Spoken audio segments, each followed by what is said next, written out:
Hello MG families, welcome to ஒரு கதை சொல்லட்டா சார் சீரீஸ். காரைக்கால். இன்றைக்கி நம்ம காரைக்கால் அப்படிங்கிற பாண்டிச்சேரி ஸ்டேட் கீழே உள்ள ஒரு சிட்டி பற்றி தான் பார்க்க போகிறோம். 161 சதுர கிலோமீட்டர்கள் பரப்பளவு கொண்ட ஒரு சிட்டி தான் இது. தோராயமாக 2 லட்சம் மக்கள் இங்கே வாழ்கிறாங்க. இது ஒரு சின்ன ஊராக இருந்தாலும் பல சுவாரஸ்யமான வரலாறு உள்ளடக்கியிருக்கு.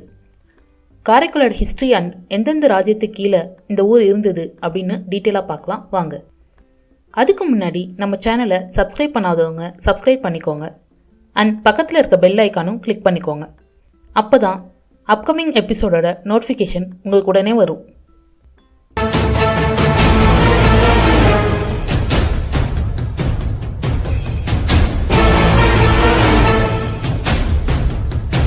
காரைக்கால்ன்ற நேம் எப்படி வந்ததுன்னு எந்த ப்ராப்பர் எவிடன்ஸும் இல்லை. பட் காரைனா சுண்ணாம்பு கலவை அப்படின்னும் கல்லுனா கால்வாயினும் மீனிங். அதனால இந்த பெயர் சுண்ணாம்பு கலவையால் கட்டப்பட்ட கால்வாயை குறிக்கலான்னு கெஸ் பண்ணுறாங்க. கிபி 5லிருந்து 9ஆம் நூற்றாண்டுகளை பல்லவ ராஜ்யத்துக்கு கீழே ஒரு பகுதியாக இந்த காரைக்கால் இருந்திருக்கு. அந்த டைமில் கோயில், கட்டிடக்கலை மற்றும் கடற்சார் வர்க்கத்திற்கு பெயர் பெற்றதாக இருந்திருக்கு. அதுக்கப்புறமா கிபி 9ஆம் நூற்றாண்டிலிருந்து 13ஆம் நூற்றாண்டுகள் வரைக்கும் சோழ வம்சம் கீழே இந்த நகரம் ரொம்பவே செழிப்பாக காணப்பட்டிருக்கு. அந்த டைமில் ஒரு குறிப்பிடத்தக்க துறைமுகமாகவும் கலாச்சார மையமாகவும் மாறியிருக்கு. கிபி 14லிருந்து 16ஆம் நூற்றாண்டுகள் வரைக்கும் விஜயநகர பேரரசு கீழே ஒரு பகுதியாக இருந்திருக்கு. அந்த டைமில் இதோட கலாச்சார பாரம்பரியம் மென்மேலும் வலுவாயிருக்கு. அப்புறம் 1620லிருந்து 1845 வரைக்கும் ஒரு டைனிஷ் காலனியாக இருந்திருக்கு. அதோட கட்டிடக்கலை, கலாச்சாரம் அப்புறம் உணவு வகைகள் இதெல்லாம் பெரிய தாக்கத்தை ஏற்படுத்தியிருக்கு.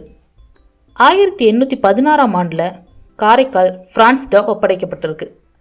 அதுக்கப்புறம் தான் பிரெஞ்சு காலனியான பாண்டிச்சேரியின் கீழே ஒரு பகுதியாக மாறியிருக்கு. பிரெஞ்சு செல்வாக்கு அதோட கட்டிடக்கலை, உணவு வகைகள் மற்றும் கலாச்சாரத்தில் இன்னைக்கு வரைக்கும் நம்மளால் பார்க்க முடியுது.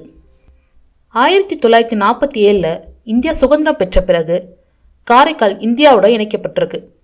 1962 புதுச்சேரி ஒன்றியத்திற்கு கீழே, அதாவது யூனியன் டெரிட்டரியான புதுச்சேரி கீழே ஒரு பகுதியாக மாறியிருக்கு. இப்பயும் காரைக்கால் பாரம்பரியம் மற்றும் நவீன தாக்கங்களோட கலவையான ஒரு செழிப்பான நகரமாக தான் இருக்கு. கோவில்கள், கடற்கரைகள் மற்றும் கலாச்சார பாரம்பரியத்திற்கு ரொம்பவே ஃபேமஸான ஊராக இருக்குது. காரைக்கால் பற்றி இன்னும் டீட்டெயிலாக அப்கமிங் வீடியோஸில் பார்க்கலாம்.